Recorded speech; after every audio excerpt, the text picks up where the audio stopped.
And he will never forget how you stuck your pearl-handled .25 automatic into his mouth, cocked and fully loaded, a handful of his hair in your talon-like grip, how it took the entire medical staff and the local police to talk you out of blowing off the backside of his head. And I remember how you would cry rivers when any of the patients gave up and died. Those years when you overrode constant, insistent pain, malignant poverty, and soul-freezing depression to nurture me through psychic infancy. You made formal introductions on my behalf to spirits, and they used you for a time to speak to me, to guide my first faltering steps on the path of inner awareness.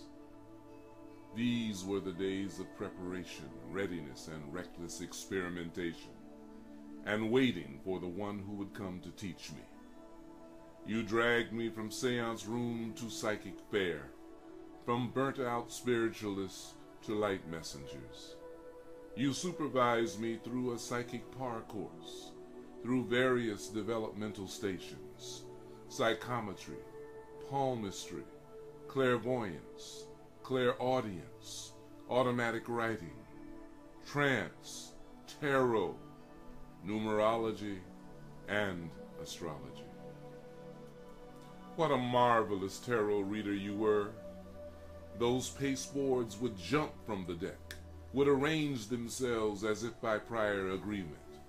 And when you read for me, it seemed that you became a direct mediumistic conduit for myself to come through. So unkempt and cluttered my own channels when my own small gifts were made manifest. You encouraged me to use them and make them strong. Soon my own teacher appeared.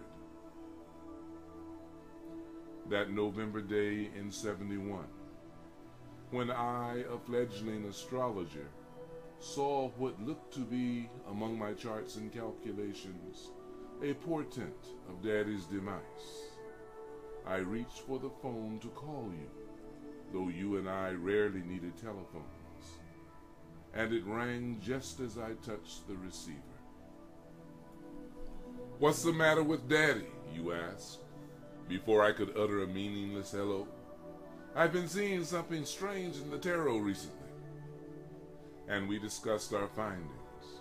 We agreed that you would fly up, talk to the elder members of the family, prepare them for a difficult year for Daddy. I would alert the younger members. My God, how they mocked us, silently and aloud. We were branded mad, alarmist, irresponsible, until Daddy died a month later. Those years when our love for each other flowered. Such a love between siblings is rare. Perhaps we have loved each other through many lifetimes. There was no cost too high, no distance too great that would keep us from seeing, from being with, from sharing with one another. We partied together, read for each other, turned our collective forces against demons of all shapes and sizes, brother and sister together, an alliance of first daughter and first son in riotous romp and frolic, in and between worlds, for 10 breathtaking, gloriously uncertain days. And those last days, when your endless reserves of exuberance dried up, when your unfailing fight for life fizzled, and you withdrew, refusing to eat, to communicate. You even shut me out for a time. When I penetrated your barriers, it was already too late. You had embarked upon your final journey before any of us could stop you. Not friends, not family, not me. When I met you on that hospital bed, a shrunken totem of yourself, we had our last conversation. "Joe, I'm tired. I begged you to fight, even threatened to hold you here against your will, all to no avail. I'll hang on until the family, those who are coming, get here. Tell them to hurry, baby. I'm tired. They came, all but one. The phone that final morning rang with foreboding. Your doctor, his voice choked with tears, told me that they were keeping your body alive. I asked if there was any chance for recovery, but I already knew that answer. He said, "We can keep the body alive indefinitely.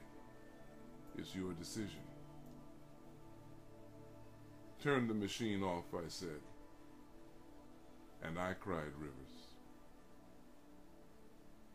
I miss you, T. I miss the presence of your body in this space, a hand to hold, a cheek to press against. I miss your infectious laughter and terrible rage. It's not, though, that I have not felt you in the years since you left us. Your love is a tangible thing, reaching from beyond the grave, is closer than memory, and has never left me.